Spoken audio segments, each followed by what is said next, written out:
وعن عائشہ قالت قال رسول اللہ صلی اللہ علیہ وسلم من مات وعلیہ صوم صام عنہ ولیہ۔ سیدہ عائشہ فرماتی ہیں کہ رسول اللہ صلی اللہ علیہ وسلم کا ارشاد ہے کہ آدمی اگر دنیا سے رخصت ہو گیا اور اس پر کچھ روزے باقی تھے، یعنی روزے باقی تھے، ظاہر ہے کہ اسی صورت میں ہوں گے کہ رمضان کے کچھ روزے چھوٹے ہوئے تھے بیماری کی وجہ سے، تکلیف کی وجہ سے، سفر کی وجہ سے، یا کسی اور عذر کی بنا پر، تو وہ روزے چھوٹے ہوئے تھے۔ یہ خیال تھا کہ آدمی بعد میں رکھ لے گا، لیکن وفات ہو گئی، تو فرمایا کہ اگر اس کا ولی یعنی جو اس کے بعد اس کے ورثہ ہیں وہ اس سے میراث تو پا رہے ہیں، اگر اس کے اوپر یہ جو ذمہ داری تھی اس کو بھی پوری کر دیں تو یہ ان کے لیے بہت خیر کی بات ہے۔ دوسری روایتوں سے یہ معلوم ہوتا ہے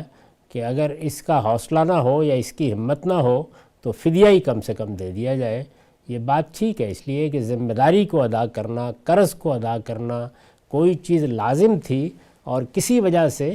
اس پر عمل نہیں ہو سکا، تو اس میں اگر اولیاء اس کو پورا کریں گے تو اس کو بھی اجر ملے گا اور ان کو بھی اجر ملے گا۔ یہ وہ چیز نہیں ہے جس کو ایصال ثواب کہا جاتا ہے، اس کے مباحث بالکل الگ ہیں۔ یہ تو اس سادہ اصول پر مبنی ہے کہ ہم نے اگر ایک باپ سے میراث پائی ہے اور اس کے کمائے ہوئے میں حصے دار ہوئے ہیں تو اس کی کوئی ذمہ داری اگر ہے تو اس کو بھی ادا کرنے کے لیے آگے بڑھنا چاہیے۔ اسی پر دنیوی معاملات کو قیاس کیا گیا ہے کہ اگر کسی کا باپ یا کسی کا بڑا بھائی یا اور کوئی شخص جس کی ذمہ داری اس پر عائد ہوتی تھی وہ کہیں قرض چھوڑ کر رخصت ہو جاتا ہے تو وہ بھی ادا کرنے کی کوشش کرنی چاہیے،